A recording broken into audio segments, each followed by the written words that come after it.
Mr. Black, how in the heck are you, man? All right, I saw you on the road the other day, but I didn't recognize you till your truck was passed. I was probably on my bicycle. It usually works the other way around. How's the family? Good. Good. Doing good. Wife's doing okay, and going to have a couple of grandkids, or great grandkids this year. One coming up pretty soon. Sure, but I'm glad. I'm happy, man. I'm blessed. Take it easy, Danny.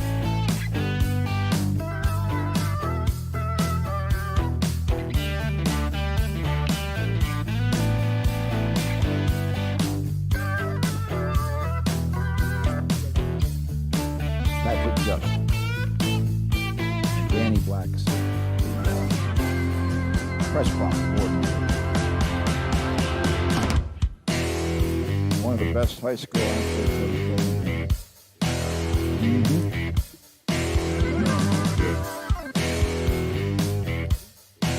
played with, under Sidler. He played with Kurt Brancho. Yeah, when they were really good. A couple of seasons in baseball for Greenville. That was not early. That was late 90s.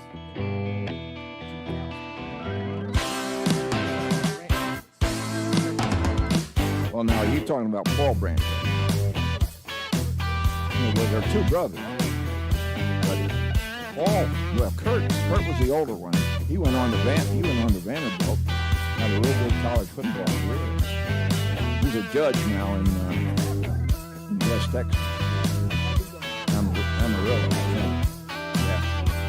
But Paul Brancho, his brother, Paul was supposed to be the better athlete according to their dad. I couldn't imagine anybody better athlete than Kurt Brancho, because he was like a great God. He was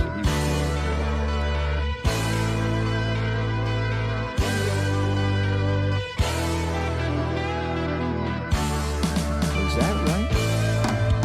In that era? No clue.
Well, good evening, everybody, and this is John Mark Dempsey with Bob Moody, and I was waiting for Bob to have the first word spoken here this evening. So, Bob, good to be with you once again, and here we are. Well, I was just thrilled to be here again and looking forward to another great season. It's just a wonderful night for football, and you Lion fans, now some of you may be listening. Maybe you've heard that we're going to do the broadcast, and this will be kind of a test run for us. Matthew Middleton, of course, he doesn't need much testing. He's usually right on top of his game. Matthew, thanks for setting everything up again tonight. John Mark, I know you've been doing a lot of research, so why don't you go ahead and fill us in with what you know so far about the upcoming season? Well, there's as you would expect in May, there's a lot of blanks to be filled in between now and August 25th, when the first, believe it or not, Bob, August 25th, it seems like it gets earlier every year, but August 25th is the scheduled first game against Lake Dallas here at Cotton Ford Stadium, but a lot of answers maybe will come tonight. This will be the last time these guys will be on the field in a game-type situation until, of course, they will have a scrimmage. I understand that there will only be one scrimmage this year because they're having a spring game. But you may answer a lot of questions here tonight, at least in the minds of Darren Duke and Brett Alexander and George Sellers, your offensive and defensive coordinators. Anthony Johnson, I think, is the number one question, the quarterback coming back from last year. He was a junior last year. He will be a senior. He started a number of games. Of course, Micah Simpson was the star of stars for the Lions, that quarterback, and also at wide receiver wherever they wanted to put him. But Anthony got a good deal of playing time. He had 23 completions, 51 passes, so about 50%, 246 yards passing, 4 touchdowns, 3 interceptions, 176 yards rushing. We saw flashes of promise from him, and my understanding, Bob, and you would know this better than I, but was that Anthony had not played a lot of quarterback before last year. Yeah, I think he came in very inexperienced. Yeah, I think his forte is going to be his running the football, because he's a big guy, big, strong, and we saw a lot of broken tackles last year from him. So we may see a similar offense to what Micah Simpson ran, with lots of run from the quarterback, but you never know. He certainly doesn't have the skills that Simpson had. And Micah Simpson with 2,000-plus yards passing, over 1,200 yards rushing. I didn't know until I read David Claiborne's story this week that he was recruited by West Texas A&M, so he will be playing college football at, I presume it's college football and not basketball, but he will be playing college football for the Buffaloes out in Canyon. Some other names we'll be watching tonight, and it's going to be real loose, folks, believe me, because we've just got a kind of a very minimal roster here on the red team and the white team. But Jaden Johnson, running back, showed some promise last year, had 131 yards rushing and a touchdown. Greg Washington saw some action at running back late in the season. Khalil Parker, all-district defensive end, is back, who had 48 tackles last year. All-district linebacker Jonathan Sampson is back with 75 tackles last year. Looking for Ruben Enriquez on the roster, who had 66 tackles last year, but so far haven't found him. Oh, you did point that out to me. That's right, Ruben Enriquez. That's right. And it's who was the other one? There was another one I was looking for. It looks like we are. I do not know, but we're gonna learn a lot here tonight. And there is the kick. Loose ball at the 40-yard line, scramble for the football at about the 40. It looks like the white team, at least they believe they have it, and they do have it. And the kickoff there by Nick Just, who is the son of our public address announcer here tonight, and always, Patrick Just.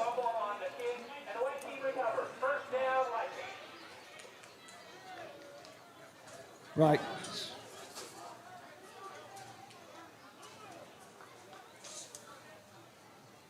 And my understanding is that this is going to be played more or less like a regular game, Bob, not a controlled scrimmage, but more or less a regular ball game as you might see it. So we do see Anthony Johnson in the black jersey there. He's the only player wearing the black, and we think that may be a sign that he's not supposed to be handled too roughly. So handoff on first down, and the red defense is there to meet Greg Washington, who maybe gets back to the line of scrimmage. No, he loses a yard back to the 41-yard line.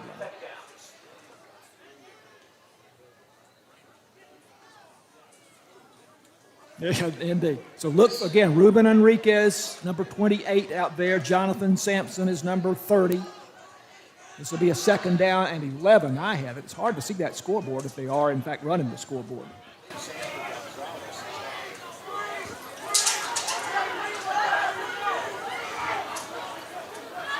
All right. Travell Oakley is the center, snaps it to Anthony Johnson. And now coming out here to the near side on the carry for the Lions, that is Isaiah Williams. Yeah, on a little pass out into the flat there. Yeah, folks, cut us a lot of slack here tonight, because we don't have a lot of support here in a lot of the ways that you normally would hope to have that.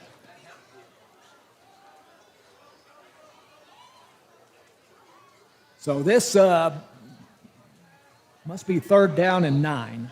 Anthony Johnson, there's the handoff and going wide, and then being slung down around the 35-yard line. Finally, that is Isaiah Williams again. Yeah.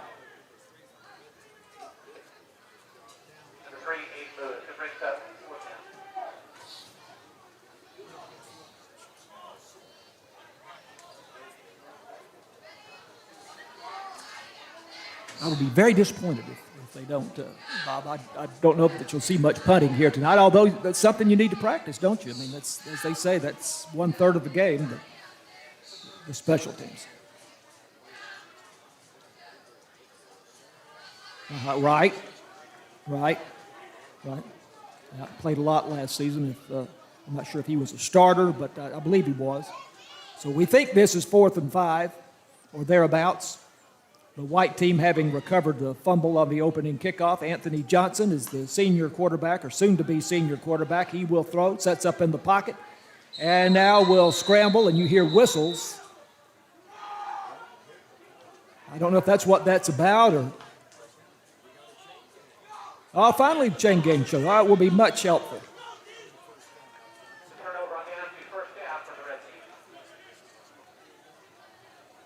Well, they never brought him down. I don't know why the whistles blew, unless it was a thing like Matthew said off to the side there, that don't hit him, and once he scrambles at a certain point, they're just going to declare him down. But that will be helpful, especially with no scoreboard in operation here.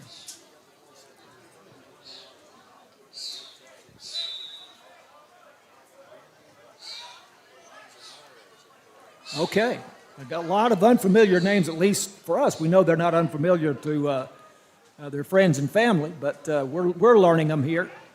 And here's a sweep on the jet sweep coming to the left side, and that is Dadrian Payton on the carry. And he gets out across the 35 out to the 37-yard line, and that should be a gain of about 6 yards there. Well, this is, this is an exciting thing, be able to play a football game, first time since November.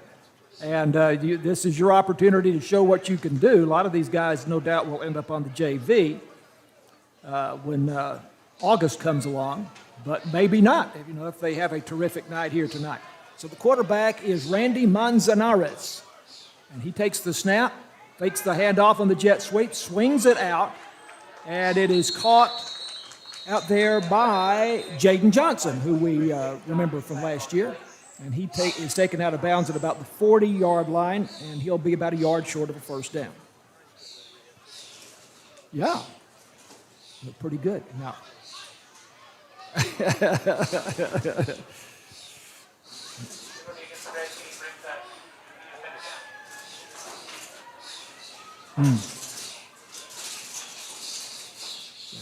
pushes them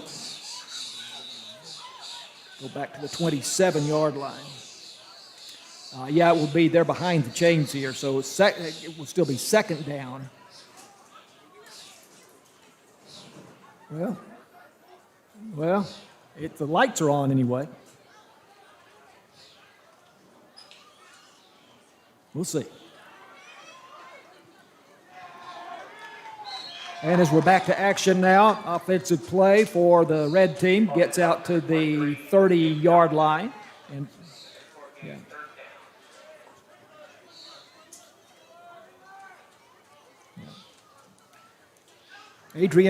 Not Adrian, but Jaden Johnson last year, 131 yards rushing, 3.3 yards a carry and a touchdown. So this is 3rd and 11 from the 30-yard line. Manzanares with the snap in the shotgun, a little half roll to the right. He is going to be caught from behind and bringing him down. You got it, Bob? Trenton Clayton.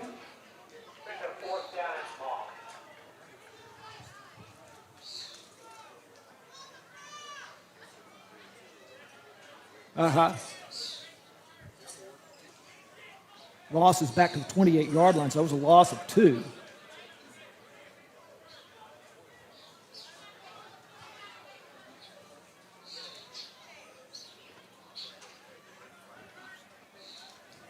Oh, wow, is it ever? Is it ever? And so much underappreciated.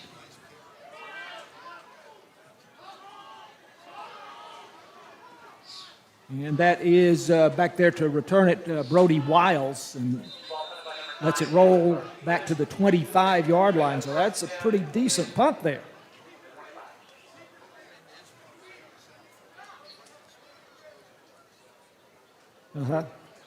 Yeah. You see that?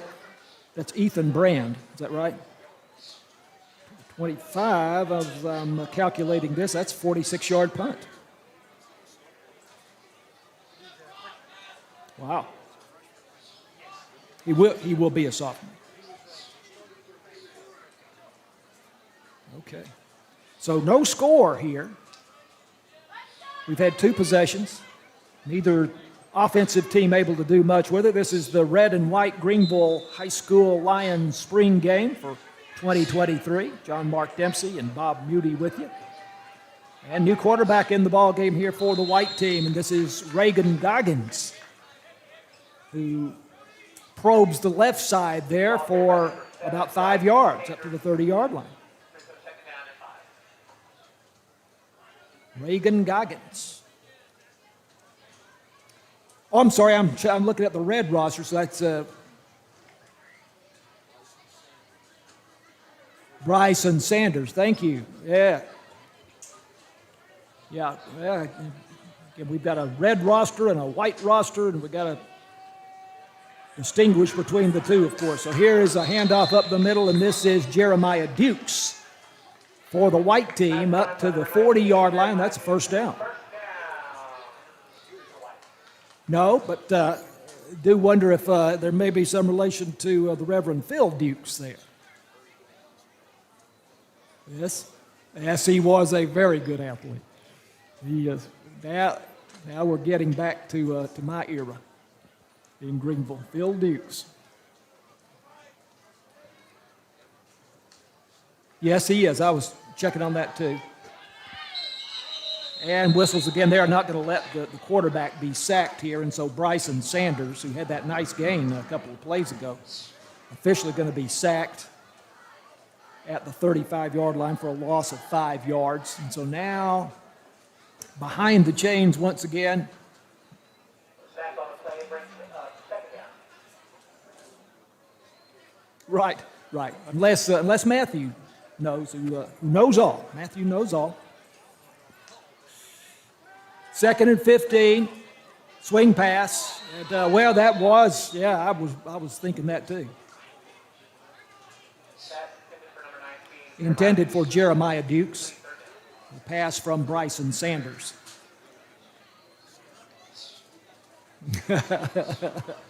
Too close for comfort. 3rd and 15 coming up. No score. Second Still very early. Kind of hard to know exactly how long this game is going to go. It's not a 12-minute, four-quarter game necessarily with the clock stopping and starting as it normally would. So here's 3rd and 15. Sanders in the shotgun takes the snap and the handoff between the tackles, and a wave of red jerseys there to meet the ball carrier. And it looks like, again, Jeremiah Dukes getting the call there. And, yeah, and Bob, it's hard to know when you're watching an intra-squad game.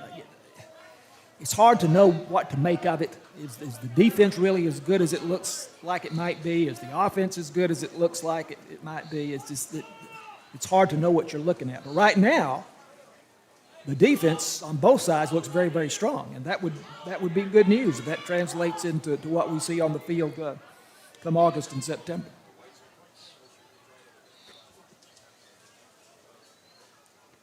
So the punter appears to be Caleb Yost.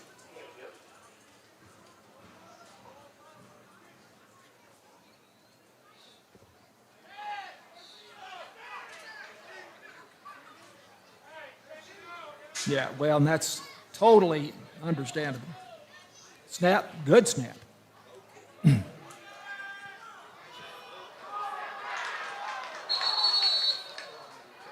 Right. Yep. Yep.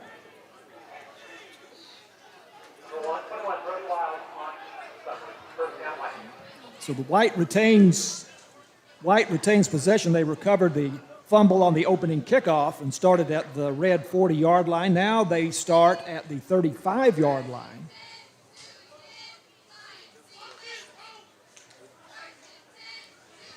A low, kind of a low kick, and I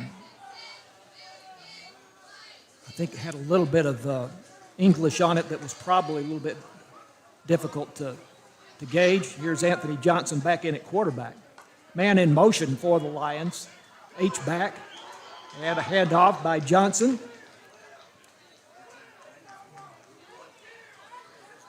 Yes, indeed. Yeah, that's Greg Washington again on the carry there. So that is a loss back to the 36-yard line. Loss of 1, so 2nd down 11 for the White team. Again, no score in the ball game here.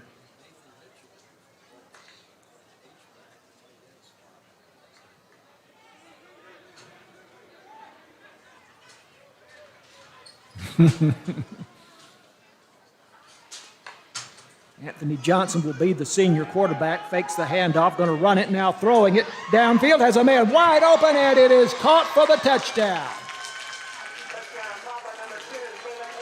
Caleb Hale. That is a 36-yard touchdown pass.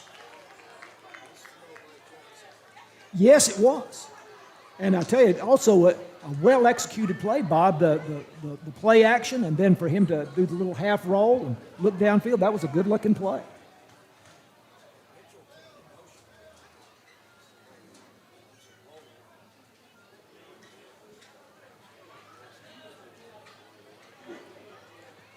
Caleb Yost will hold here for the extra point.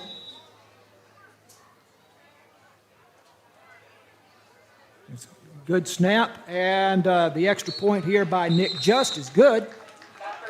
7-0.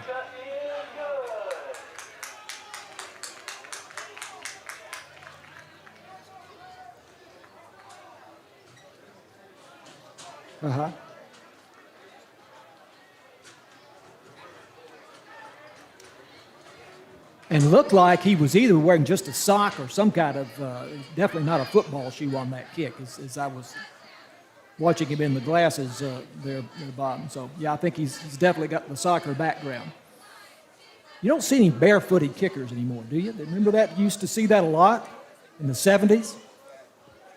But he's not, I don't know what it is he's wearing, but those are very lightweight shoes, if they are shoes. So 7-0, and that amounts to a 75-yard drive by the White team.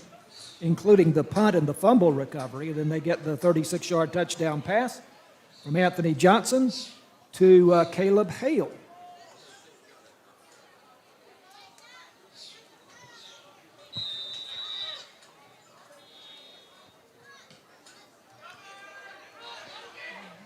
Yeah.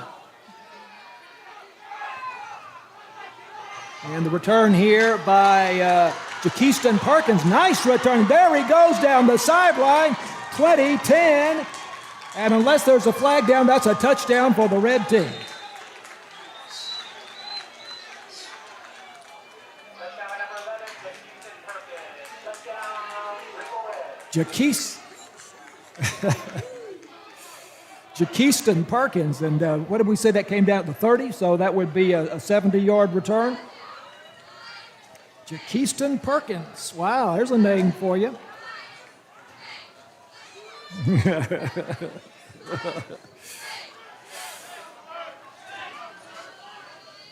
I see those. That's pretty, very stylish. Here's the kick now by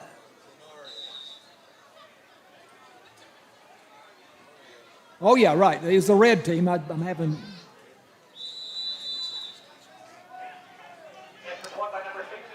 Randy Manzanares.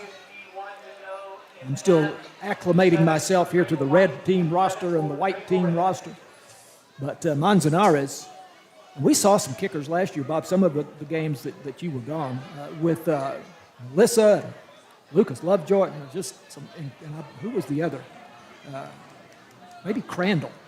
Was it Crandall? Yeah, Crandall had a phenomenally strong kicker. You know, kid would kick it almost back all the way to the trailer field house back there. So 7-7. Wow.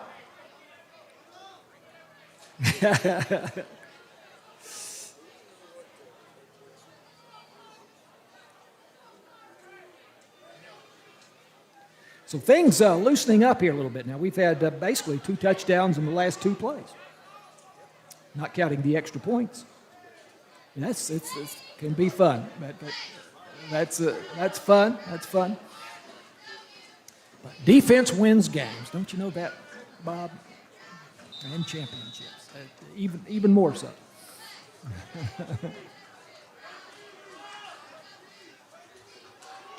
Well, you know, the soccer program here has gotten better and better. Oh, goes through the hands there of Aaron Williams out of bounds at the 8-yard line. So, again, another. But, again, that's kind of a knuckleball type kick, very, very difficult kick to handle. Nice kick by number 6, fumbled out of bounds. It'll be first down for Greenville White. 7-7 is the score. Matthew, am I correct that the soccer program is on the upswing here?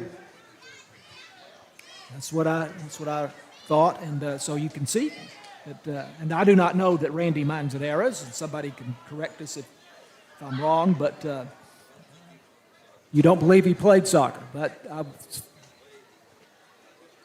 okay, all right, well, fine. But when you see a good place kicker, that's the first thing you think of is that soccer background, you know, these days. 7-7. So this is the white team in a hole here at the 8-yard line. And the pitch back goes to Greg Washington, and Washington cutting back at the last moment, but only able to get back to the line of scrimmage, if that.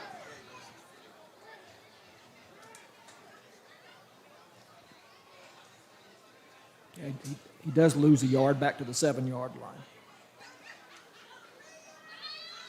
White team has a 36-yard touchdown pass from Anthony Johnson to Caleb Hale, and the red team has the 70-yard kickoff return by Jaquiston Perkins just moments ago. He's a mountain of a man, isn't he? Second down 11. Yeah. And rolling out, and Johnson pass is a little bit low down around the ankles there, intended at the 25-yard line for Isaiah Williams, but incomplete, and so third down 11.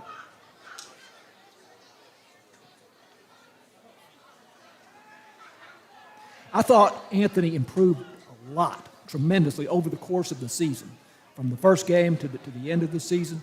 And again, as you pointed out, he did not have a lot of experience coming in, and split time there with Micah Simpson. But I thought he showed a lot of improvement, and who knows what's happened in the offseason. A lot of these kids can just really just blossom in the offseason. They grow up a lot, from November to May, and then on to the next August. So here's 3rd and 11. Snap to Johnson. Back pedals. Now moves up in the pocket, and you hear the whistles. And again, it appears that anytime the quarterback takes off running, they're going to just blow the whistle. Keeper brings up 4th down and 15. Yeah, I might have got the first down.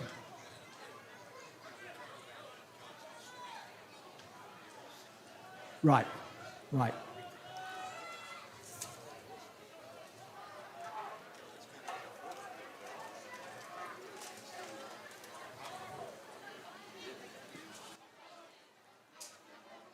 I would guess him, we don't have it on the roster, I would guess him to be in the range of 6'4", 220 pounds or so. Here's the punt. And it is taken at the 40-yard line and past the first wave of tacklers. Here is a return down the near side. And this is Mark Dumas for the red team, and he is out of bounds inside the 10-yard line at about the 8. First down and goal for the red team. Dumas makes up for the fumble on the last punt return and takes it back very close to the goal line. Mark Dumas all the way to the white 8-yard line. Field position's getting pretty important in this scrimmage so far. 7-7 is our score. We don't know where we are as far as first quarter, second quarter, Bob. Well, the it's 14 clock minutes. is a running clock. I think it might have started at 30 minutes. 30-minute halves, Yeah, 30 so minutes at half. yeah, it's a running clock. Right now it's stopped, of course. Well, if that's right, then we're about halfway through the first half. 14:38 remaining according to the scoreboard. But now the clock is stopped, and that, Right now, well, it's a stoppage, so my understanding was they were going to just let the clock run. But I'll try to get an idea what's going on. I understand that certainly makes sense. Looks like Brand's going to be quarterback in the red team for this series. Ethan Brand. He's got Jamorian Hamilton in the backfield with him. He's in the shotgun, takes the snap. He's going to run it. Between the tackles goes Ethan Brand. Now, why did they hit him? He's the quarterback. He doesn't have a black jersey, I guess. Only the black jersey guys. Now, I did read in our friend David Claiborne's article in the Herald Banner that there are some freshmen and sophomores that are making a really positive impression on head coach Darren Dukes, and you wonder if Brand, and again, forgive us that we don't know all of the information on each of these players, but might he be one of the younger guys? 2nd and goal from the 5. Brand, again, going to run it, and using his blockers real well there, and getting close to the goal line, and waiting for the call here. Yes, touchdown, Ethan Brand, 5-yard touchdown run. Bob, he looked real good there. He was running behind number 74, Braden Maps.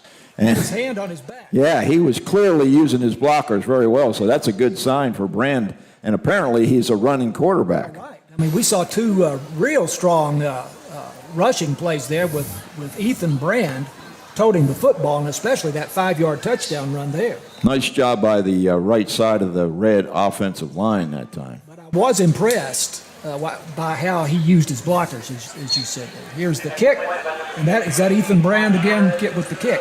No, Manzarena. And he kicked that thing about 40 yards. Manzanares, Randy Manzanares. Yeah, I told you I was going to have trouble with that name. All right. Randy M. So the red team takes a 14-7 lead here. Well, it looks like the kicking game's going to be in pretty good shape Boy, it really between does. Manzanares and Just. It really does. That, by the way, that touchdown set up on the very nice punt return by Mark Dumas. I think that was going to be a 32-yard punt return by Dumas down to the 8-yard line. Yeah, Bob, would you like to do some play-by-play now and and brush off the, Brush off the dust. Get the cobwebs out of my voice, right? yeah. Sure, we can do that. We're about halfway through the first half, so. Great day to be jogging. Look at them out there on the jogging track. Have you ever used this track, Mark, for your jogging? I have not, but I would like to. That's a young girl with a baby jogger. We live east of Commerce, but we're over here all the time. Yep. I would have the opportunity. Okay, Manzanares is going to be teeing it up at the 40-yard line, going from right to left with the red team. Kind of a low kick. Bounces and into the end zone. That does not have to be returned, even though it was touched by Tyler Trexel. He thought he had to bring it out, but that's not the case. So it'll be 1st and 10 at the, what is it, the 25-yard line? Trying to remember on kickoffs. I get confused on that too, but Yeah. I usually just wait and see where they put it down. And I think it's different on a punt than it is on a kickoff. It is. So I think it's 25-yard line on a kickoff. So here we go. White team will be starting at their own 25, moving from north to south on a beautiful evening here at T.A. Cotton Ford Stadium. Pretty nice crowd of folks here on the home side. Yeah, and they're enjoying the shade. It was 85 degrees on my car thermometer coming in, so it's pretty toasty. Imagine down on the field, it's probably pushing 100. Anthony Johnson back in at quarterback for the white team. Let's see if they can get something going. Not sure whether that's Washington in the backfield with him or not. Williams in motion, fakes the handoff, rolling left. Johnson with some room. He's got a first down. He looked real loose, real confident there. Long strider. Long stride. Yeah, you mentioned his size. Listen, he is the classic, has the classic physique for a quarterback, at least, you know. The modern day quarterbacks, clearly. Yep. Seeing lots of, I thought he stepped out of bounds. Way past the sticks. All right, we'll call it 2nd, 1.5. Thank you, Matthew, for the correction. Get those cobwebs out. Anthony Johnson, soon to be senior quarterback of the Greenville Lions.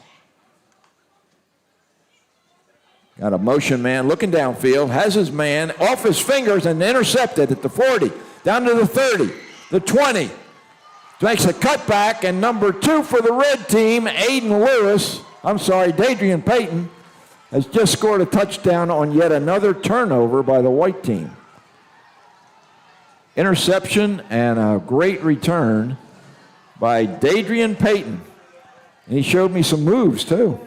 Great cutback. I did not note exactly where he made that interception, around midfield. So it's approximately a 50-yard return there by Dadrian Payton. Yeah, a little bit too much mustard on that throw and a little high for the receiver whose number I didn't get, but it was off his hands and a nice interception. That was a low pickup by Payton. We have seen some really nice returns here. Kickoff return, punt return, now interception return. And Manzanares with yet another successful PAT. And the red team goes up 21-7 over the white team. Now, I understand, Matthew, we're going to have sponsors this year, so when we take a break like this, we just turn it over to you, and John, Mark, and I can get a drink of water or whatever we need. Here we go. Or you guys can also mention me, too. I love to do that, and I would be happy to do that. It's called the billboard, that you read the names of the sponsors. Absolutely. I'm happy to do that. That's good news. Well, this will be the first year that we've solicited sponsorships, and I think it's a wonderful idea. Yeah, I mean, Advertising in sports. I was talking to Jerry Grady. Jerry was in the car business here in town, and he said the best bang for his advertising buck on the radio was advertising the football games on Friday night. The great Bill Rust on the play-by-play. Terry Griggers is the one that really, here, the realtor. Uh-huh. Oh, good. Well, good. What a terrific. I would think Scott Ellis might get on that, too.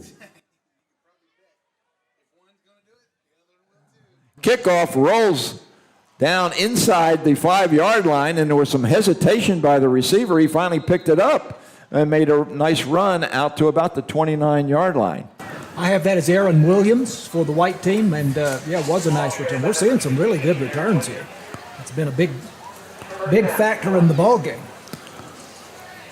Well, Greenville traditionally has some speed, and of course Cameron Neal exhibited that during the recent track season. Won, I think, the regional 200-meter dash, and they had a very good sprint relay team as well.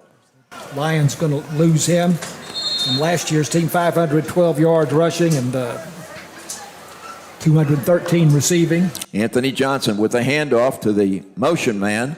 Got some room up to the 40, up to midfield before he's thrown out of bounds is Isaiah Williams.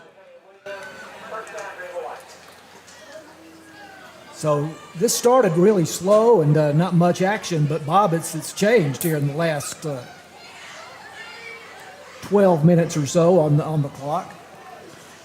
Well, the offenses are beginning to gel just a little bit. They're getting their feet under the ground, underneath them now, and I think probably as the night goes on, as the season goes on, the offenses will begin to catch up to the defense. 22-yard gain there.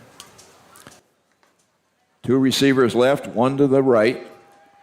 And there goes Drake Washington. He's got good yardage. Yanked down at the 32-yard line after yet another first down run by Greg Washington. Reagan Goggins with the tackle for the red team. Nice effort by Washington, who's probably going to be relied on quite a bit this season,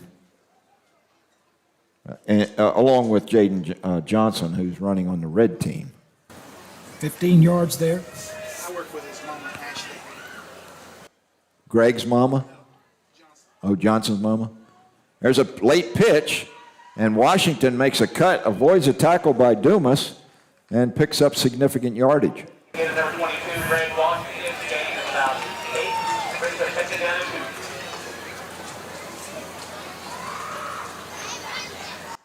I had Khalil Parker on that tackle, the defensive end, all district last year with 48 tackles. Coming from way on the other side of the field, too.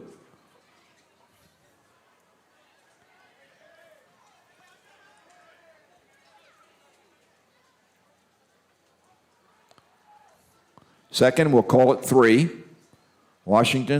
Johnson throws left. Isaiah Williams makes the catch, but he's having some problem finding some room.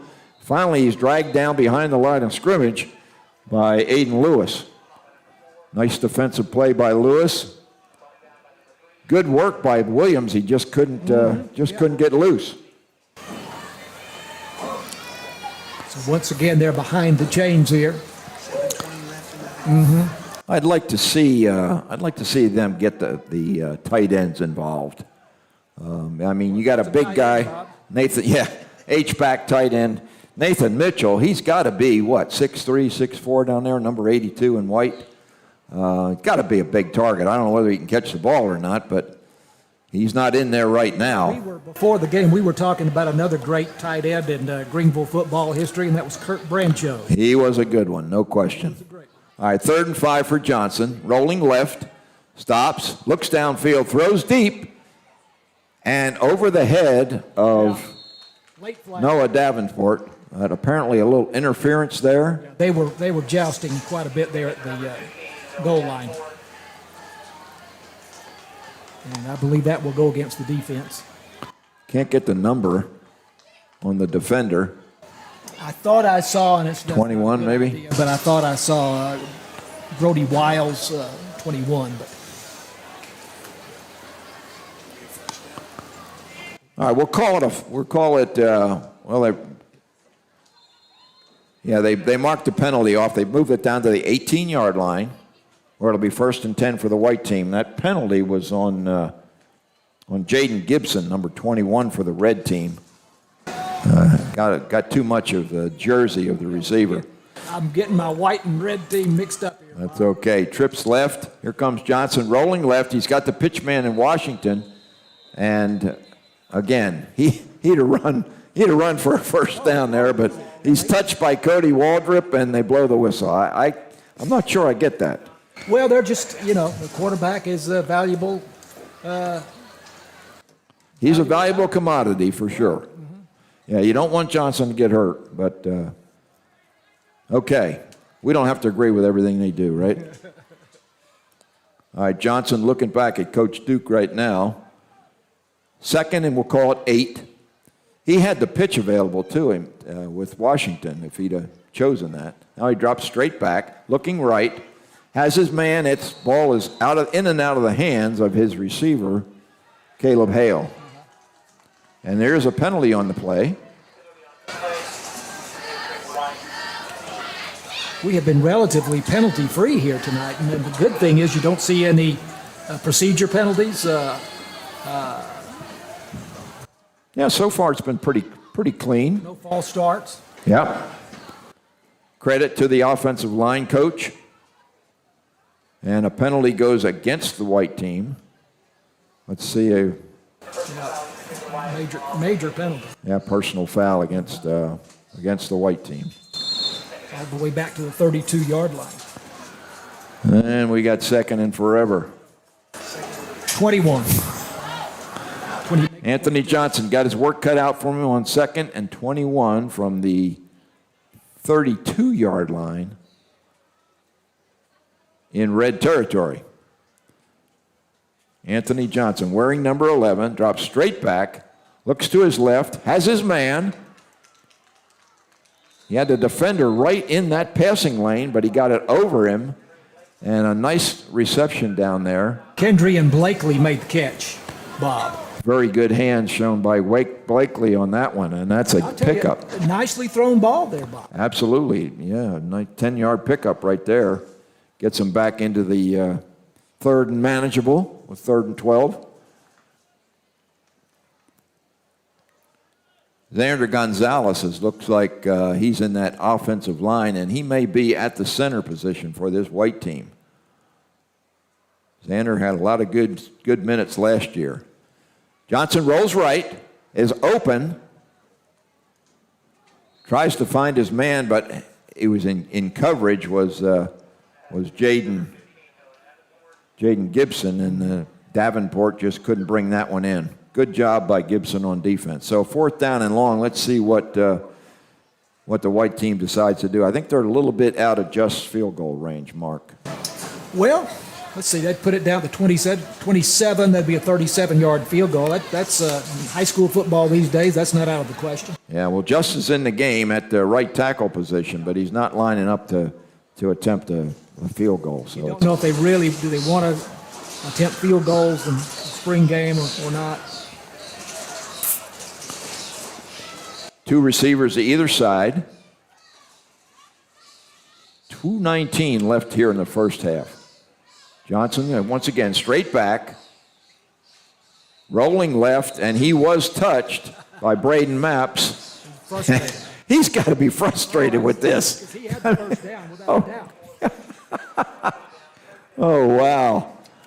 Yeah, I'll tell you what. He had the first down. Yeah, He had a lot more. he takes his helmet off on the far side, and he is clearly not happy. Oh, boy. Big, strong young man. He can take a hit. Yeah, he sure can. That's all right. I understand that. Okay, so the play results in a turnover on down, so Red will take over at their 20-yard line. 21-7, the Red is leading in the ball game here. Manzanares will be at the controls once again, and he'll have Jaden Johnson in the backfield with him. And there was a little bit of movement in the offensive line that time as Manzanares tries to make some room coming to his left, and there was nothing there. If that's a false start, I think that's the first one that we've had tonight. And, that's remarkable because this is offside. No, offside. Offside against the white. Well, so we still don't have a false start. And, Bob, in the first game of the season, typically you see a lot of false starts. Oh, yeah. Yep. And you're not seeing it at all, really, here in the spring game, unless the referees have been told to not call it that close, which I suppose is possible. A lot of these linemen are going both ways for the white team. I wonder if it's the same for the red team. All these guys that were just lined up on the offense a minute ago are now on the line defensively for white. Manzanares rolls to his left, throws deep, and it's intercepted. That's Kendry and Blakely. And somebody lost a helmet, and there's a penalty flag. Blakesley makes the interception. Receivers didn't really make much of an effort to catch that pass from Seemed to be a little Manzanares. confusion for some reason. Yeah. I think Randy kind of just threw that one up for grabs, and unfortunately, it was grabbed by one of those white team defenders. Kendrian Brakely looks like he's got some game. We had seen some guys that have got some promise here. And we are at the half. So, we can go to commercial now if we had a sponsor, but Matthew's just going to have to talk, I guess. We could hear from GEUS. I know that GEUS has some important.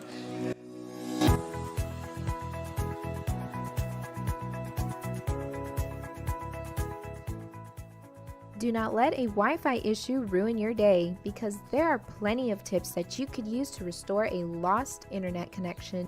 Here's a few helpful internet troubleshooting tips that could help you out.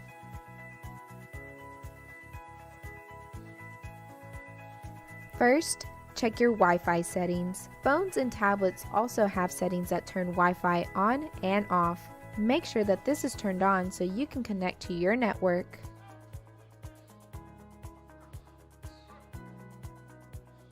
Also, make sure to check your wide area network and your local area network connections. These Ethernet cables go to and from your router.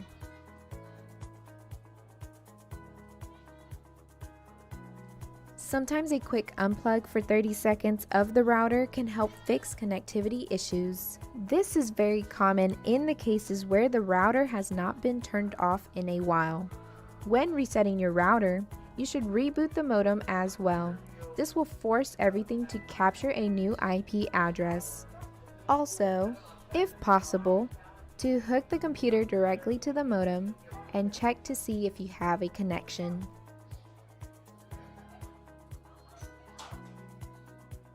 If you are used to connecting automatically when in range of a router but are no longer able to, changes may have been made to the network while you are away.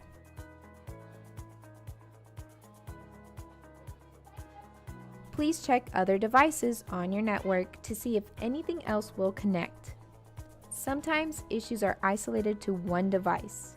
GEUS offers technical support 24/7 by calling 866-467-9794. GEUS customer service representatives are also available during business hours to assist you right here in Greenville by calling 903-457-2800.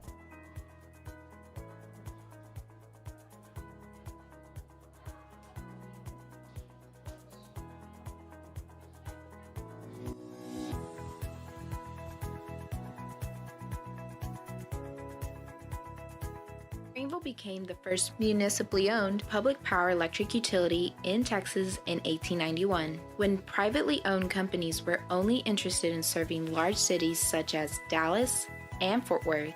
Greenville citizens took destiny into their own hands and began producing their own power. Today, more than 130 years later, GEUS continues to provide this vital service to our community. Public power has a long history nationwide of supplying electricity to communities when investor-owned utilities wouldn't or couldn't provide this crucial service. The nation's 2,000-plus community-owned utilities currently supply power to millions of people in 49 states and 5 U.S. territories. The communities range in size from being very small to the largest public power system, which is owned by citizens of Los Angeles, California.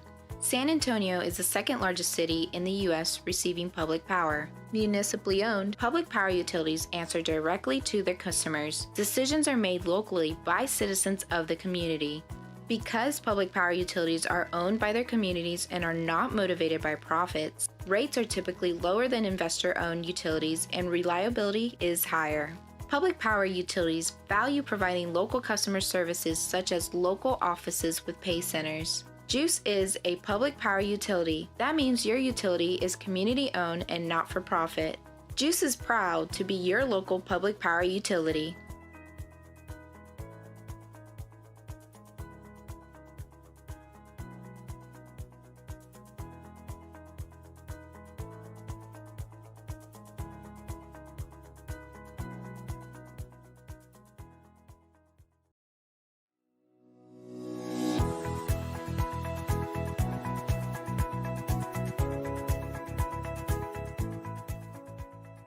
Greenville is surrounded by many beautiful trees. We all recognize the value of trees. They improve our air quality, provide cool shade in the summer, and beautify our parks and streets.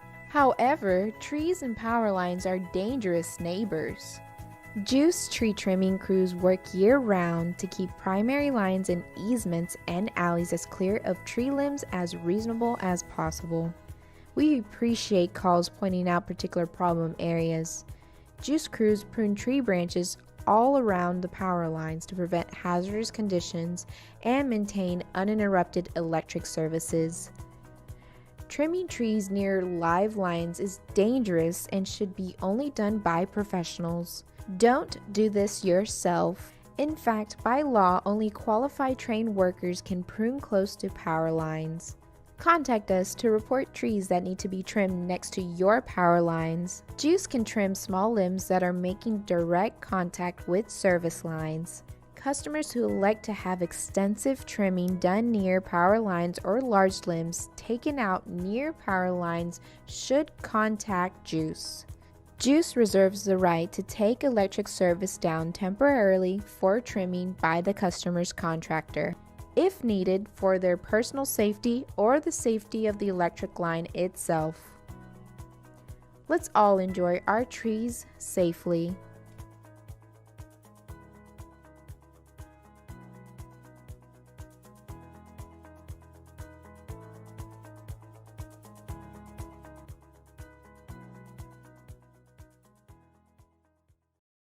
Conserving energy is important to us here at GEUS. We even pay rebates when you buy energy-efficient appliances. Your conservation helps all GEUS customers. In the future, we will need to build new electric generators, and this can be expensive. And with our population growing, we will need that power. That's why we give rebates for Energy Star appliances. So think about replacing your bulbs with super efficient LED bulbs or adding insulation to your attic. Together, we can help all GEUS customers by doing our part. Check out our rebates online, and remember, GEUS is always ready to serve and assist you in any way we can.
I own an electric company. I own a power plant. I own an internet provider. Because I'm the owner, real people answer my calls. Since I'm the owner, I can walk right in and talk to people face to face. As an owner, a technician comes to my house to make sure my internet problem is fixed right. At GEUS, we treat you like you own the place because you do. GEUS, true local ownership.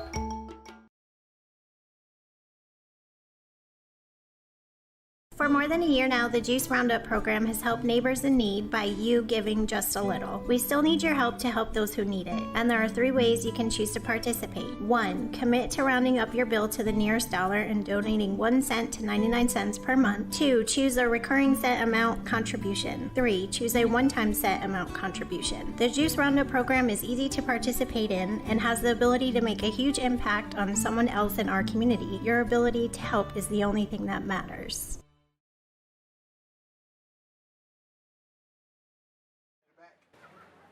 And we're back at T.A. Cotton Ford Stadium. Bob Muty alongside John Mark Dempsey with Matthew Middleton handling the technical details. We're watching some 7-on-7 action. And we've seen some pretty impressive young 6th grade athletes. Matthew knows all these kids. Well, But yes, his son is sure. 6th grade. Yeah. Hey, we've also got some contests being run by the coaching staff at the other end of the field. I think they may have wrapped those up now, but As my coach would call them, jug butts. Jug butts. it's a great idea, though, to get the 4th and 5th grade kids and the 6th grade kids out here and get them excited about playing on this field and let the coaches see who they are and let them get a feel for being football players in a big stadium like this. Of course, Matthew tells me that the 6th grade teams and kids teams play here on Saturdays anyway, but still a good idea to get them out here for the spring game and get them involved in Greenville Lion football. The Greenville Sports Youth Association is what they start off from kindergarten to 2nd grade is flag football, and then from 3rd grade to 6th grade is all football, and they're all called the Greenville Lions. And Coach Duke allows us to be on these fields to practice and Saturday afternoons or Saturday all day basically we have games. And they had a pretty good year last year too, didn't they, Matthew? The last 2 years we've gone to the Super Bowl. Super Bowl being North Texas championship game? It's all the leagues around. We play everybody from Forney to Mesquite to Princeton to Kaufman. All the different towns around that have a select team basically. You have a tug of war going on down here on the north end of the field. Those might be some 7th graders too, though. The interesting thing about it is all the varsity football player, all the linemen are there watching the competition and cheering the kids on. That's great. These are definitely offensive line-oriented contests that they're having down here on the north end of the field. As I said, as my coach would have said, jug butts. I was a jug butt. I got you. Well, we got 3:56 remaining here at the halftime. So it looks like the contests are over. 7-on-7 still going on. I think we had an interception by maybe by Kamari Nelson, if we're identifying him correctly, a minute ago. So the black team has the ball again. Nelson not at quarterback right now, though. It's a 21-7 score at halftime with the red team leading over the white team. And in fact, the white team got out on top in this game on a 36-yard touchdown pass from Anthony Johnson to Caleb Hale that was set up on a fumble recovery, or actually a muffed punt recovery at the red 35-yard line. And Nick Just with the kick made it 7-0. And then on the ensuing kickoff, then it was Jaquiston Perkins who ran it back 70 yards for a touchdown. And Randy Manzanares with the extra point. We've been very impressed with his leg tonight. Then we had the white punting to the red team, and Mark Dumas with a 32-yard punt return to the white 8-yard line. And it was Ethan Brand. Yeah, Ethan Brand. Really impressive couple of plays there, Bob. He came in at quarterback and gained 3 or 4 yards on the first play from scrimmage, and then a 5-yard touchdown run, which he showed a lot of power and really used his blockers well to get into the end zone. I was really impressed with that. I was as well. His brother was a 2022 graduate, and he was a baseball player, and he was a decent baseball player for Greenville as well. Okay. Again, Manzanares with the kick. It made it 14-7 for the red team. And then the red team on an interception return. Who was that by? That was Peyton and Dadrian Payton. Dadrian Payton. Dadrian Payton, what we had is a 50-yard interception return. Again, Manzanares the kick, and that made it 21-7, and that's where we stand right now. The old pick six. You got to love them. So we had some exciting moments there in that first half after kind of a slow start, but especially Great kickoff return there by Perkins, and then the terrific punt return by Dumas, and then the interception return by Dadrian Payton, so for a touchdown. We got to see Bryson Sanders play a series at quarterback, and he's not quite as big as Johnson, but he's thrown down there with Johnson on the sidelines. Looks like he might be a pretty good athlete as well from the quarterback spot. Looking at the schedule for the upcoming season, the season starts, the regular season starts August 25th. And again, that just seems so early to me, but you got to have 16 weeks between the start of the season and the state championship game, so that's how it works out. If you're going to have that state championship game played on the Saturday before Christmas. But Lake Dallas will be here August 25th. Of course, we went there last year. They were a playoff team last year, right? Playoff team, very good team. I think Greenville will have a pretty tough schedule. For whatever reason, the schedule on Max Preps is incomplete. It only shows 7 games.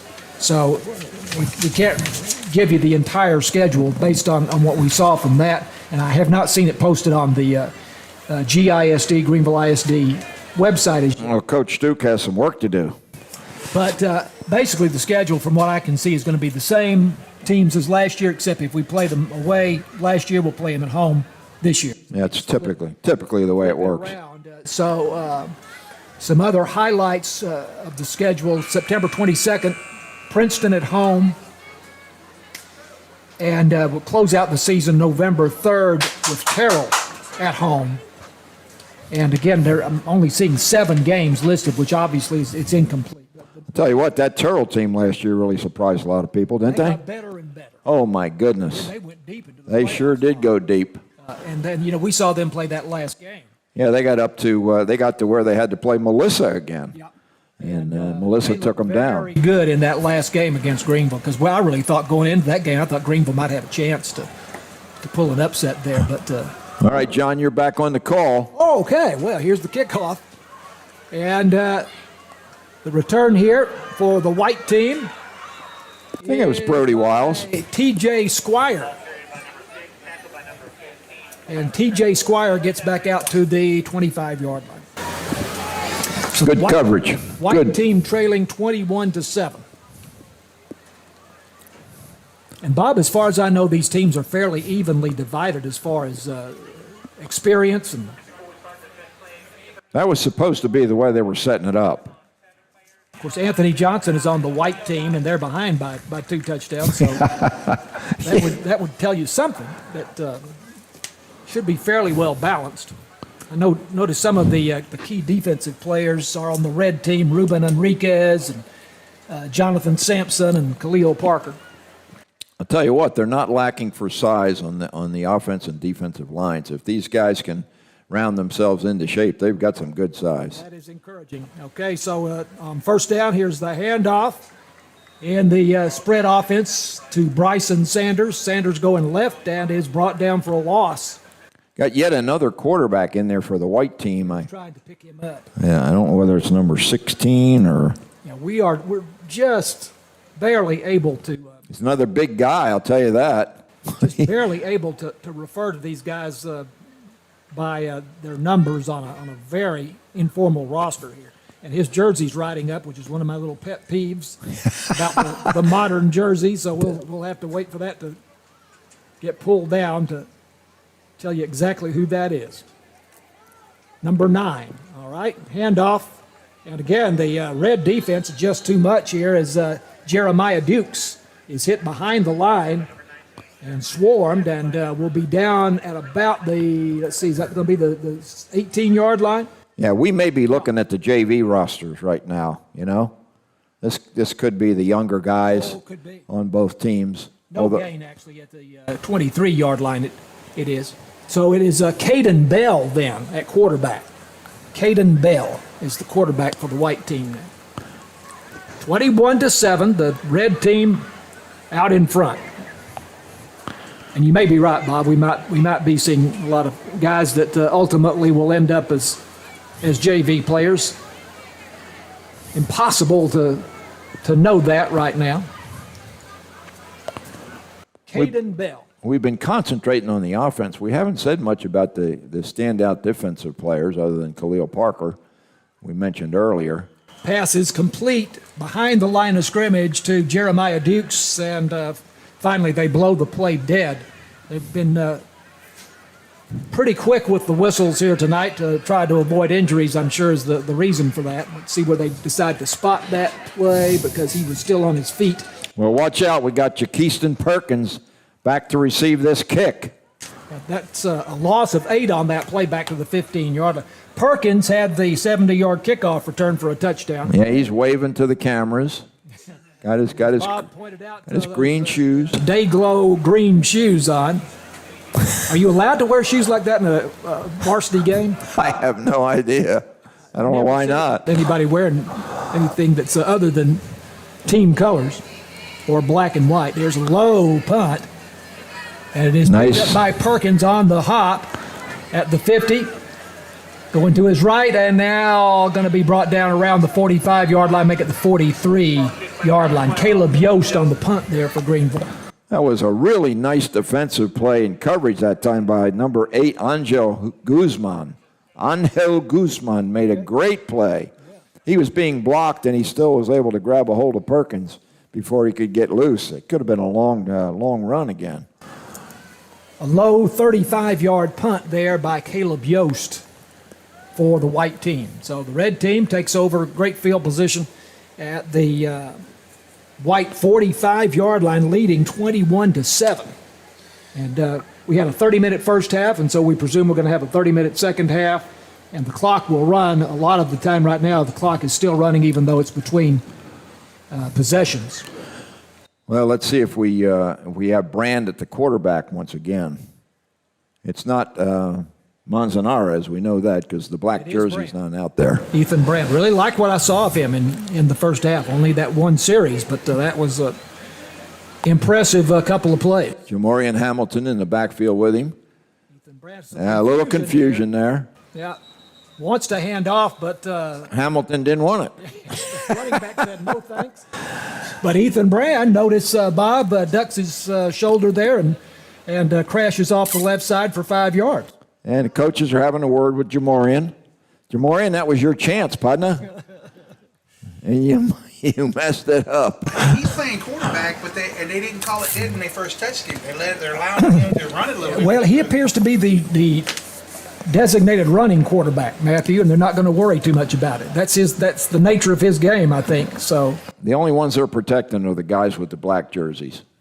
So Brand's got carte blanche to run around. I'm guessing he is either a freshman or sophomore then. There's a snap to Brand and passing, and it's down around the ankles of the intended receiver there, and that is Reagan Coggins.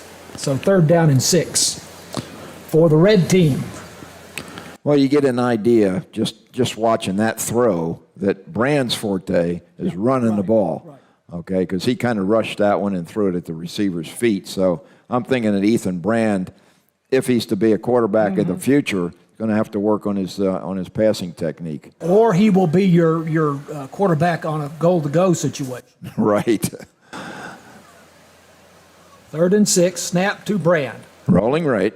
Rolling out and looking downfield. There's a pretty well-thrown ball, but again, a little bit too far to the sideline side of the receiver. Yeah, maybe I spoke too soon. That was a pretty nice throw, and He threw it a long way anyway. Is that Goggins on the possible receiver? Several good balls last year during the freshman games that I filmed.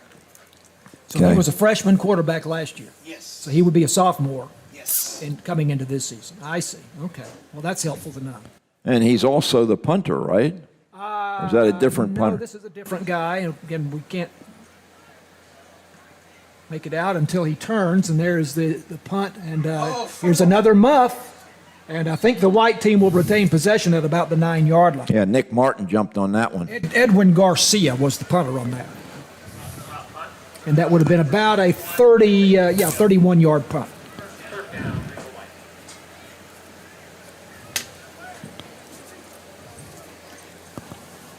A&M Commerce in recent years has had, typically they would have a quarterback they would bring in a first and goal situation at the 5-yard line, and he's the guy. He's the the expert user of his blocking, and usually a stocky kind of guy who can get the ball across the goal line. Kind of like the belldozer for Oklahoma. Okay.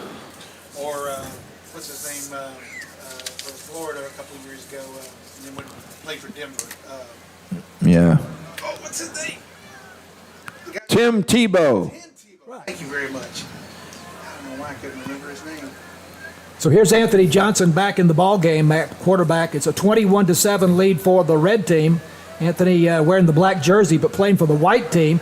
He fakes a handoff and then rolls out and flips it out in the flat. And it is caught out there by Caleb Hale, who has a nice touch. Nice touch on that throw. Wasn't very far, but it was effective. He's getting better. I mean, he and showed a lot of improvement as the season went along last year, and I can see that he's made some strides in the offseason here. 2nd and 5, ball placed at the 15-yard line.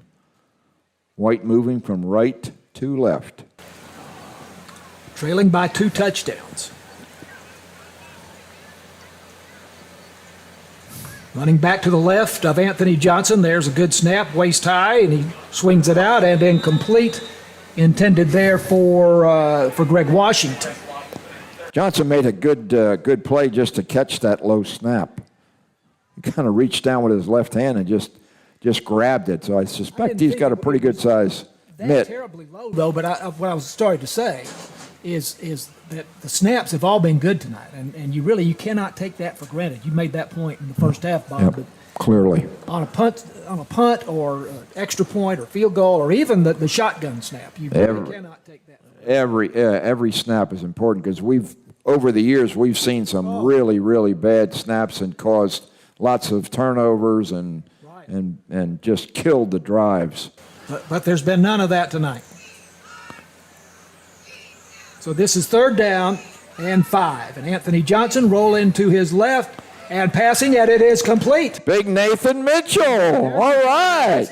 Let's see it. All right, Nathan. There is your tight end. Wow, he is the classic tight end, isn't he? He is a big fella. He looks like he could play a little offensive tackle too. I'm guessing he's about 6'3", weighs about 240 pounds. What do you think, John Mark? He is a big chunk of meat down there. 19 yards on that gain on the 3rd down and 5, so it's 1st down for the white team at the 34-yard line, trailing 21-7. He's got to be stoked after that catch. Anthony Johnson taking the snap, bluffs the run, going to his right, pitches back to Greg Washington, and Washington cut down just as he crosses the line of scrimmage up to the 36-yard line. I think Jaden Johnson might have been in on that tackle from his whether he's playing a linebacker spot. He's not a very big linebacker, but he's clearly quickly. Like he's lined up as a linebacker, judging on where he's standing right now. Jonathan Sampson, number 30, for the red team, is in there at linebacker. We haven't called his name because we haven't been concentrating very much on the defense. Outstanding contributor on defense for Greenville last year. Snap to Anthony Johnson. He's going to swing it out. Caught in the flat, but for short yardage. Defense doing a good job over there. Looked like that was big number 94, Khalil Parker, once again on the tackle. And that's Greg Washington on the catch. So 3rd and long, no gain. I'm not real big on these little flat passes. They're I agree. It's it's a check down kind of thing, and if you've got nothing else, then fine. But yeah, they're going to it. Also, the little bubble screen, and that's fine if you can set up your blocking. Yeah. But so often it just develops into nothing, and so that's another thing I'm not crazy about. Let's go downfield with football. Bob, the old quarterback here, now he knows about going downfield. Throwing down the field? Yeah. Oh, yeah. When you complete those long ones, that's feel really good about that. You get to run down. They used to call Bob.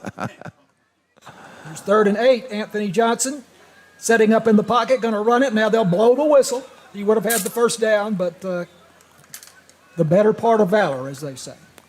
He might That must have been just a fingernail scrape on him because, I'm not even sure if it's that. gee whiz. Take off and they blow the whistle. Caden Waters, I think, might have gotten a fingernail on. But really, in terms of who's going to win the game, the white team versus the red team, I mean, this has really cost the white team a lot because they've lost a lot of yardage tonight that Anthony Johnson otherwise would have had scrambling. Well, Johnson's getting a dose of humility tonight, I think.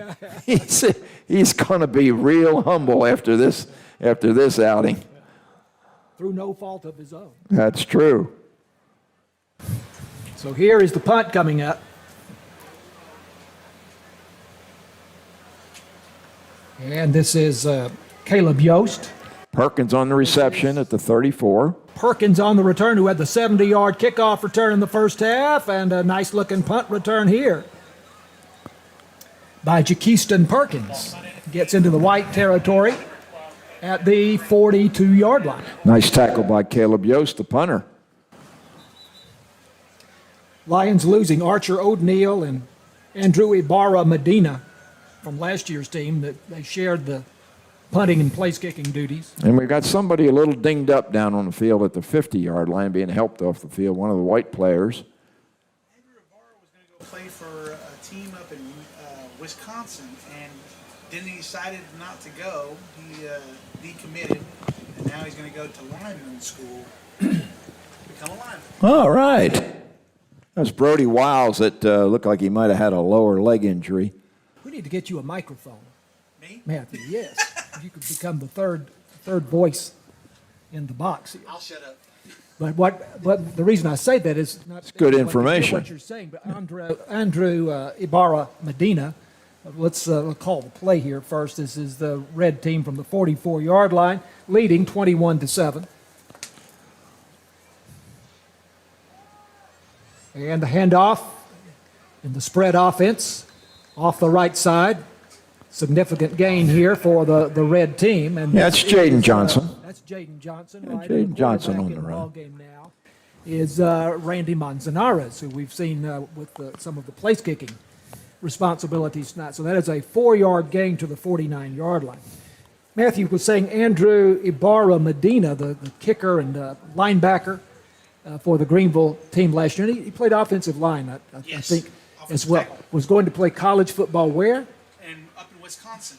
In Wisconsin, but decided not to, and now he's training to be a lineman? That's where You mean a telephone type lineman? Yes. Well, I am a lineman for the county. Yep. Handoff. Play going wide, now cutting it back. Adrian is Payton. Adrian Payton for the red team and getting close to a first down, but looks like he's about half a yard short. Yeah, the timing on the motion men is not very good. Peyton was really late getting into that handoff. And we got a little mix-up with Caleb Hale and somebody on the red team. And we got another limper out there. Number 5 for the white team, Kendrion Blakely. He's got a little hitch in his giddy-up. Matthew, our producer, thought he might have seen a flag, but I don't see it. So it looks like we're proceeding here now. I saw something fly up in the kind of orange yellow looking. Still some uncertainty here about the spotting of the ball and whether we have a first down or not, but I do see the first down marker over there, and it looks like they're now moving the chain, so we have a first down at the 46-yard line of the white team. 21-7. The red team on top, the spring 2023 game for the Greenville Lions. 15:22 remaining in the second half here. Better timing on the motion man that time. Snap to Manzanares, jet sweep, coming to the near side, and again, not much there on that run for the red team. Trying to get the number. I thought I saw 5, but there's no 5 on the roster. Again, that jersey riding up. These stretchy jerseys. Whoever it was, the motion man definitely was on time and had some quickness. So we'll see if we can get the number on maybe the next play. So we're going to have second down and 10, maybe a loss of half a yard, but we'll go ahead and call it second down and 10. That does look like 5, but I do not have a 5 on the red team, so we'll just have to. Trip receivers to the left. He's one of them. Here comes a man in motion from left to right. Manzanares pumps, throws over the middle. He finds that motion man. 32-yard line. And again, this is the mysterious number 5 who makes the catch there, and that is good enough for a first down. Matthew, maybe you could go ask if we could figure out who number 5 is. Would you do that? Could you do that? That was a pretty nice reception and a very nice throw by Manzanares. Absolutely, looked good. 14 yards on the game for a first down. Why can't we have quarterbacks named Jones? I mean, Johnson's good, but Manzanares, that's a problem. You've improved tremendously here. Well, geez, I was a Spanish major, but still. His name is No Idea. No idea. Okay. Well, he's pretty good, whoever he is. Oh, Jaden Johnson bumps a guy. It's a spring scrimmage. So Jaden Johnson here gets the football for the red team, and he crosses the 30 down to the 29-yard line for a gain of 3 yards. Jaden Johnson, pretty major contributor to the Lions in 22 with 131 yards rushing and a touchdown. Of course, Cameron Neal saw most of the action at the tailback position, if that is indeed what we will call it. Second down and 7. Well, for a guy that is not on the roster, he's a pretty nice-looking player. Very good. Listen, I'm just happy to have any kind of roster for a spring game. Well, you and I demanded the roster. We weren't going to try to call the game without it. I have to credit Matthew with that. Yeah, Matthew put it all together for you, folks. Randy Manzanares is the quarterback. And here's the handoff and a little delay. Fumble. Ball. And a scramble for the football behind the line of scrimmage. I think that was Ruben Enriquez at the running back spot, one of the starting linebackers, and now we got a little dust up down there. Tempers are flaring. It's kind of unusual. Well, there's probably a lot of trash talk this last week. I guess.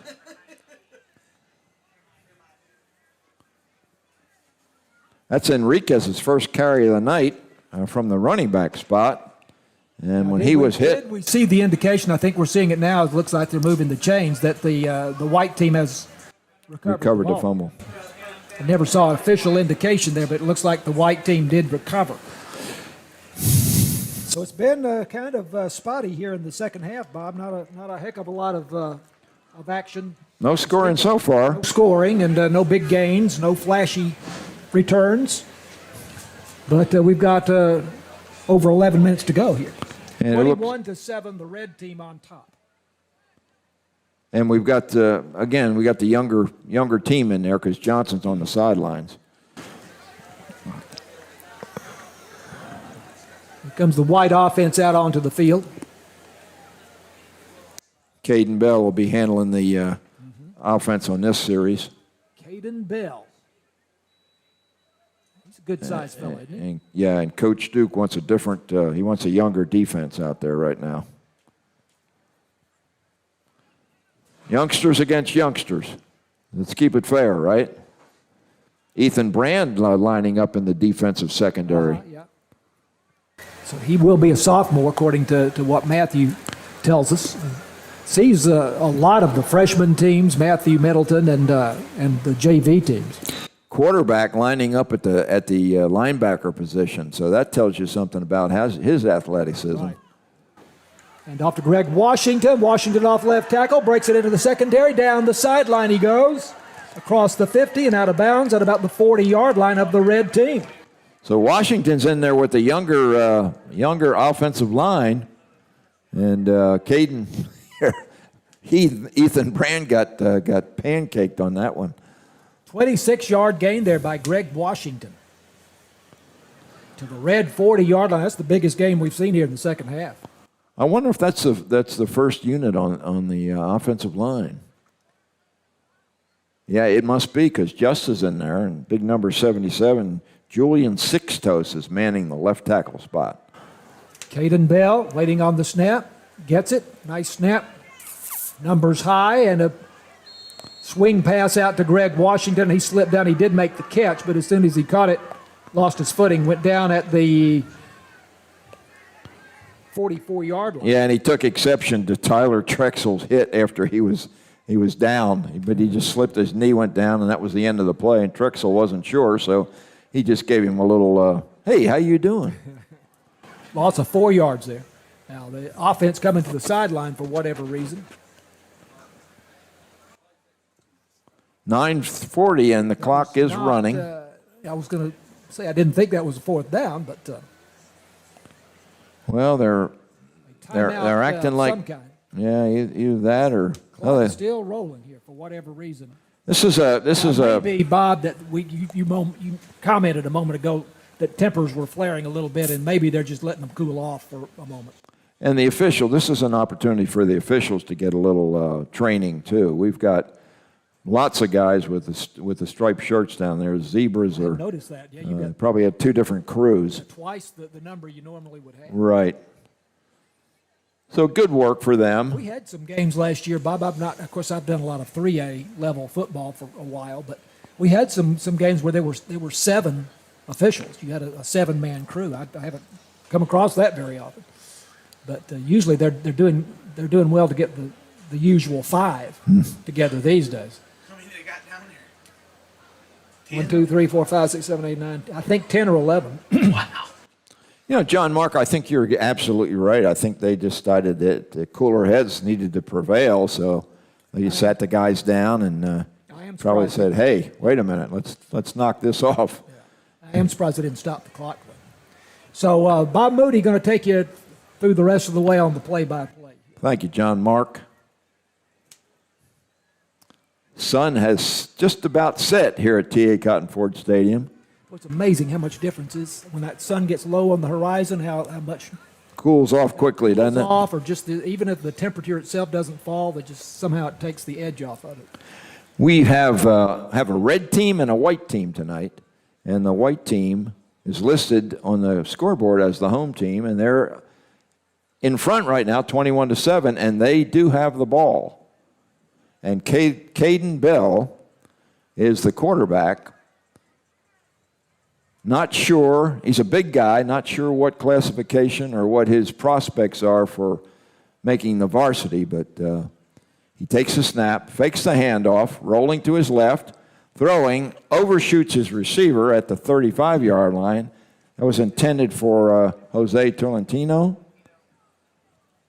and just airmailed that one. That'll bring up a third down. I'm looking for the chain guys. The chain guys have let me down. Oh, there we go. Third, and we'll call it 14. Right.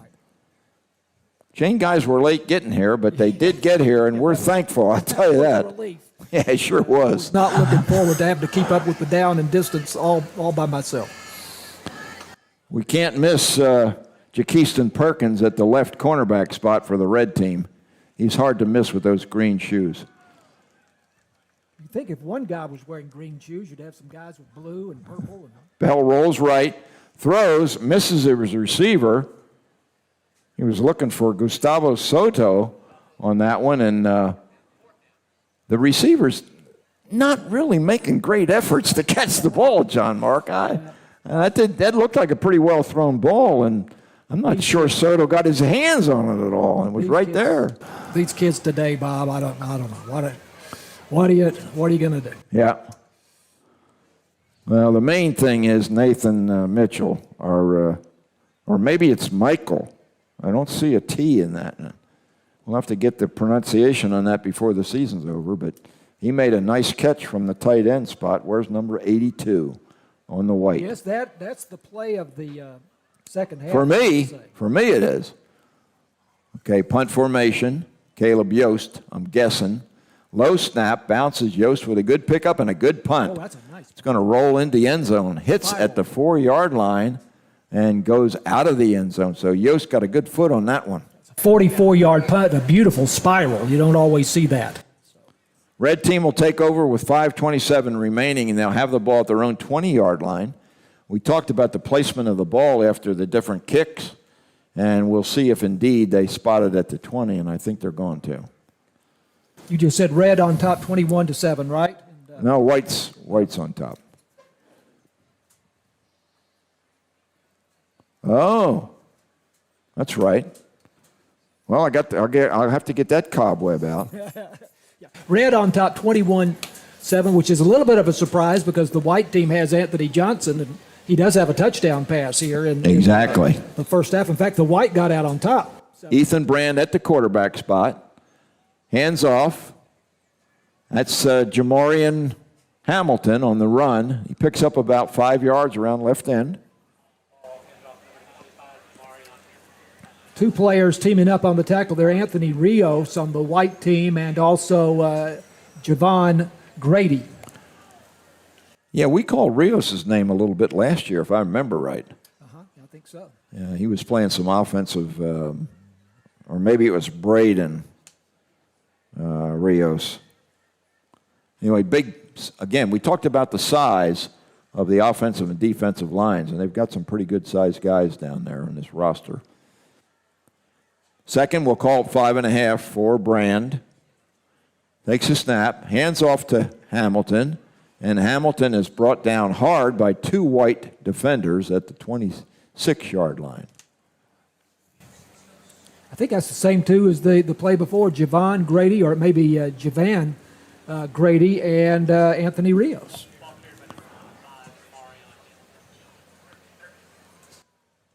So we'll call it a loss, or actually no gain.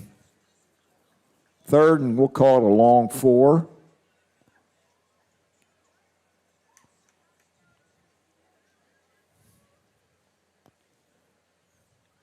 Into the game for the red team, Jorge Aguilara. I assume he'll be at a running back or a wing back position wearing number 24. You have coaches on the field during the scrimmage, and it looked like on that particular occasion, I'm guessing that's Brett Alexander. Well, no, it's not Brett, but one of you can't miss Brett. Yeah, one of the offensive coaches calling the play there on the field. Ethan Brand breaks a tackle and gets an additional 7 or 8 yards after contact. Brand's a good-sized youngster, and he uses his... I tell you, I like the look of him. I really do. Now, I love me a running quarterback anyway, so I'm kind of biased in that way. But there's 17 yards right there.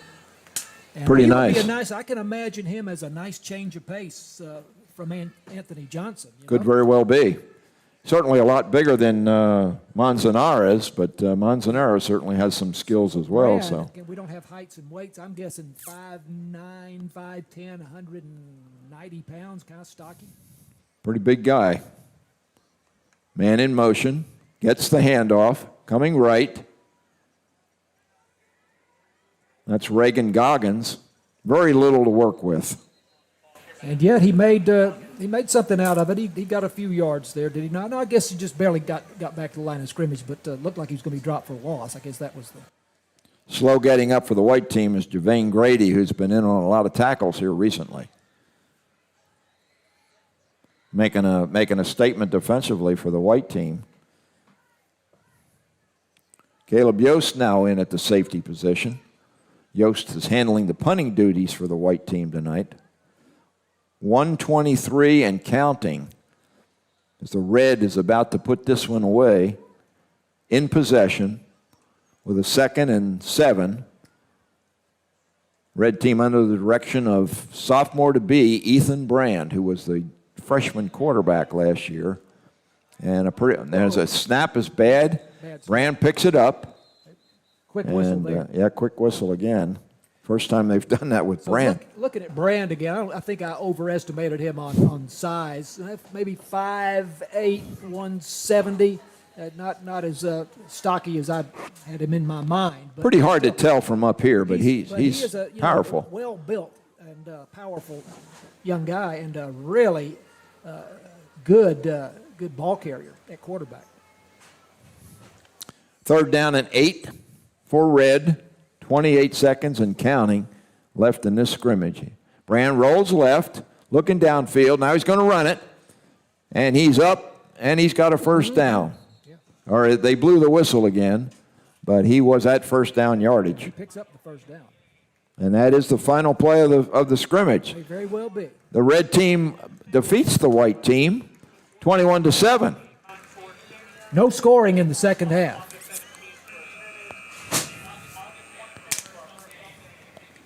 So Matthew, we appreciate you getting a hold of us and setting us up for our little practice run tonight. Hopefully we'll be ready for the Lake Dallas game come August. We'll run through the scoring here again for you. All of the scoring in the first half here tonight. As the white team got out on top, they recovered a muffed punt at the red 35-yard line and then lost 1 yard, but then the 36-yard touchdown pass from Anthony Johnson to Caleb Hale, and Nick Just with the extra point to make it 7-0 white. And then on the next kickoff, on the following kickoff, it was Jaquiston Perkins with a 70-yard kickoff return for the touchdown, and Randy Manzanares with the extra point to make it 7-7. Mark Dumas of the red team with a 32-yard punt return to the white 8-yard line, and then the 5-yard touchdown run by Ethan Brand, whom we've been talking about here for the past several minutes quite a bit. Manzanares the kick, 14-7 red. And then 50-yard interception returned by Dadrian Payton for a touchdown late in the first half. Manzanares the kick, and it was 21-7 at the half, and that's where it winds up, Bob. 21-7. That's going to do it for us. Again, thank you to Matthew Middleton, and it's great working with you, John Mark Dempsey. And this is Bob Muty saying you all have a wonderful evening, and we'll see you in August.